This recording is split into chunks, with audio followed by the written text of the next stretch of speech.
चांगला मनुष्य घडवायचा असेल तर शरीराबरोबर मनाचीही मशागत करावी लागते आणि ही मशागत नियमितपणे करावी लागते. कित्येक वेळा साध्या साध्या गोष्टीसुद्धा आपल्या विस्मरणात जातात.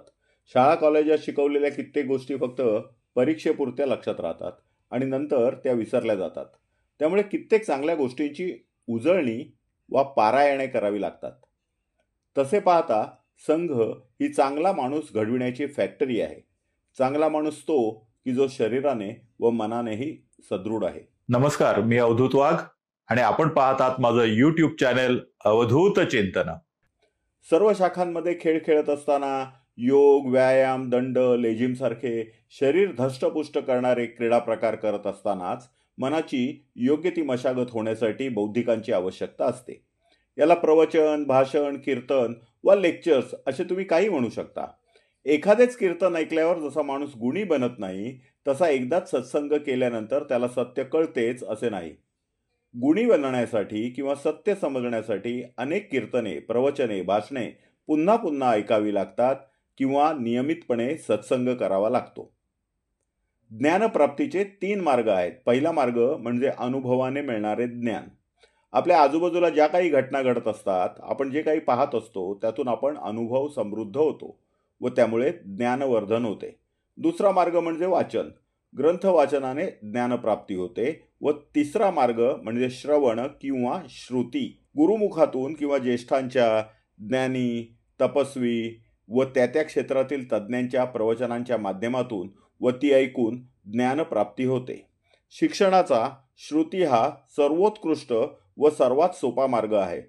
अगदी निरक्षर अथवा दृष्टीहीन सुद्धा केवळ श्रुती साधनेने ज्ञानी होऊ शकतो. बहुश्रुत होणे म्हणजेच ज्ञानी होणे होय. बहुश्रुतता हे वरदान आहे. गुरुमुखातून आलेले ज्ञान आपण ज्यावेळी श्रवण करतो त्यावेळी आपल्याला त्याची लगेचच जाणीव होते व ज्ञानप्राप्ती होते. हे लक्षात घेऊन संघ स्वयंसेवक बहुश्रुत व्हावेत, ज्ञानी व्हावेत यासाठी संघामध्ये बौद्धिकांचे आयोजन केले जाते. इतर अनेक गोष्टींबरोबर बौद्धिके हे संघ स्वयंसेवकांच्या ज्ञानप्राप्तीचे सर्वात प्रमुख साधन आहे. संघाच्या शाखेमध्ये वेळेची मर्यादा असल्यामुळे छोटी छोटी बौद्धिके घेतली जातात. परंतु संघाच्या कार्यक्रमात, संघ शिक्षा वर्गात तसेच वेगवेगळ्या बैठकांदरम्यान जसा वेळ मिळेल तसा व जशी आवश्यकता भासेल तशी बौद्धिके आयोजित केली जातात. प्रामुख्याने वीररसपूर्ण किंवा भक्तिरसपूर्ण असलेली ही बौद्धिके काही वेळा करुणारसपूर्ण देखील असतात. बौद्धिकांचा उद्देश हा भाषणबाजी करण्याचा नसून श्रोत्याला ज्ञानप्राप्ती व्हावी, ज्यामुळे त्याला नेमून दिलेले कार्य करण्यास मदत होईल हा असतो. एवढेच नव्हे तर हाती घेतलेल्या कार्याचा कार्यकारण भाव समजावून सांगणे, कर्तव्यांप्रती निष्ठा बाळगण्यासाठी मनाला तयार करणे, ध्येयप्राप्तीसाठी येणाऱ्या प्रत्येक संकटाला कणखर मनाने सामोरे जाण्यासाठी मानसिक तयारी करणे हे व असे अनेक उद्देश असतात. संघामध्ये बौद्धिक म्हणजे प्रवचन देण्याचे दुसरे प्रमुख कारण की संघ स्वयंसेवकांना संघाच्या ध्येय धोरणांशी परिचय व्हावा, संघ कळावा व संघ स्वयंसेवक संघानुकूल घडावा. संघाची वेगवेगळ्या प्रश्नांवरची भूमिका संघ स्वयंसेवकांमार्फत पोहोचविण्याचे काम बौद्धिके करतात. त्यामुळे संघ स्वयंसेवक समाजामध्ये त्याला विचारण्यात येणाऱ्या प्रश्नांना उत्तरे देण्यास सक्षम तर होतोच, पण त्याला जर एखाद्या प्रश्नासंदर्भात काही शंका असतील तर त्याचे निरसनही होते. कित्येक वेळा वर्तमानातील घटनांवर संघाची भूमिका स्पष्ट करणारी बौद्धिके असतात तर कित्येक वेळा समयोचित विषयांवर बौद्धिके असतात. उदाहरणार्थ 14 एप्रिल किंवा 6 डिसेंबरच्या दिनी भारतरत्न डॉक्टर बाबासाहेब आंबेडकरांच्या विषयावर बौद्धिक असतं, तर 25 जूनच्या दिनी नव्या संघ स्वयंसेवकांना आणीबाणीच्या काळ्या पर्वाची, त्यावेळी कारागृहात गेलेल्या संघ स्वयंसेवकांची व आणीबाणीविरुद्ध संघाने दिलेल्या लढ्याची आठवण करून दिली जाते. बौद्धिकाला विषयाचे बंधन नसते.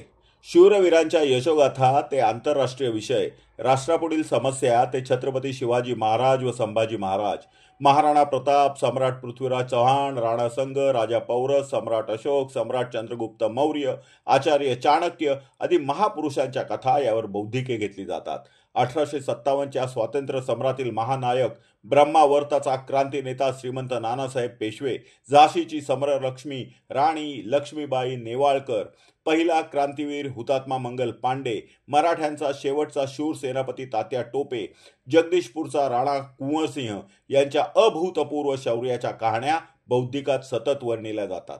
भारतीय स्वातंत्र्य लढ्यातील आद्य क्रांतिकारक वासुदेव बळवंत फडके, स्वातंत्र्यवीर विनायक व गणेश दामोदर सावरकर, चंद्रशेखर आझाद, सरदार भगतसिंह, शिवराम हरी राजगुरू, रामप्रसाद बिस्मिल, उदय सिंह, खुदीराम बोस, अशफाकुल्ला खान, अनंत लक्ष्मण कान्हेरे, कृष्णाजी गोपाळ कर्वे, बटुकेश्वर दत्त, जतींद्रनाथ दास, दुर्गावती देवी, मदनलाल धिंगरा, अरविंद घोष, रासबिहारी बोस, फणींद्रनाथ घोष, राजेंद्र लाहिरी, बीना दास, भाई कोतवाल, प्रति सरकार स्थापन करणारे क्रांतीवीर नानासाहेब पाटील, विष्णू गणेश पिंगळे, पांडुरंग सदाशिव खानखोजे, उमाजी नाईक, राघोजी भांगरे, दामोदर बाळकृष्ण व वासुदेव हरी चापेकर हे 3 चापेकर बंधू, सुखदेव थापर आदी स्वातंत्र्यवीरांच्या शौर्यगाथा यावर बौद्धिके घेतली जातात. बौद्धिकांमुळे आपल्या थोर पूर्वजांबद्दल आदर, प्रेम व कृतज्ञतेची भावना उचंबळून येते हे निश्चित. संघाचे वरिष्ठ पदाधिकारी व प्रचारक यांच्यावर बौद्धिके घेण्याची जबाबदारी असते. यासाठी विषय वाटून दिलेले असतात, ज्यामुळे वक्त्यांना त्या विषयाची पूर्वतयारी आधीच करता येते. बौद्धिकांमध्ये विषय मांडत असताना अनेक थोर मंडळींचे, नेत्यांचे, साधू संतांचे दाखले द्यावे लागतात. परंतु हे दाखले देत असताना ते जर श्रोत्यांच्या माहितीचे असतील तर त्याचा अधिक प्रभाव पडतो. मराठीमध्ये बौद्धिक देत असताना सर्व संत श्री ज्ञानेश्वर, नामदेव, गोरोबा, जनाबाई, कान्होपात्रा, सेना महाराज, चोखामेळा, भानुदास, एकनाथ, तुकाराम, बहिणाबाई, रामदास, रोहिदास, जनाबाई, मुक्ताबाई, पुंडलिक आदी संतांच्या किंवा त्यांच्या अभंगांचा उल्लेख केला. हिंदीमध्ये बौद्धिक देताना संत कवी तुळशीदास किंवा कबीराच्या दोह्यांचा उल्लेख केला.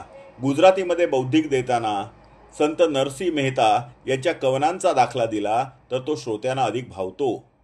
कन्नडामध्ये बौद्धिक देताना राणी चेन्नम्मा किंवा स्वामी बसवेश्वर महाराजांचा उल्लेख करणे जसे फायद्याचे ठरते, तसेच बंगालीमध्ये बौद्धिक देताना रवींद्रनाथ टागोर, स्वामी विवेकानंद, रामकृष्ण परमहंस यांच्या गोष्टी सांगितल्या तर सकारात्मक फरक पडतो.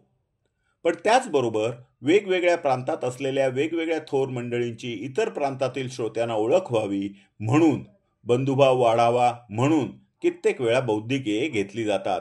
अशा वेळी आपल्याला माहीत नसलेली माहिती प्राप्त होते, ज्ञानवर्धन होते. बौद्धिकांचा उद्देश फक्त संघ कार्य करण्यापुरता मर्यादित नसून व्यावहारिक जीवन जगण्यासाठी सुद्धा त्याचा उपयोग व्हावा हा असतो. संघामध्ये अतिवरिष्ठ पातळीवर अखिल भारतीय बौद्धिक प्रमुख म्हणून एक पद असते. या पदावरील अधिकारी व्यक्ती अनेक विचारवंतांबरोबर चर्चा करून आवश्यकतेनुसार बौद्धिकांचे विषय ठरवतात, संदर्भ जुळवतात. बौद्धिके अधिक काव्यात्मक व आकर्षित व्हावीत यासाठी खास प्रयत्न केले जातात. वेळेची मर्यादा असल्यामुळे थोड्या वेळात पाल्हाळ न लावता विषय श्रोत्यांपर्यंत मांडावा लागतो. त्यामुळे नेमकेपणे बोलण्याची सवय लागते. प्रत्येक बौद्धिकातून संघ स्वयंसेवकांना स्पष्ट संदेश मिळावा म्हणून बौद्धिकाची भाषा सर्वांना कळेल अशी साधी, सोपी व सरळ असते.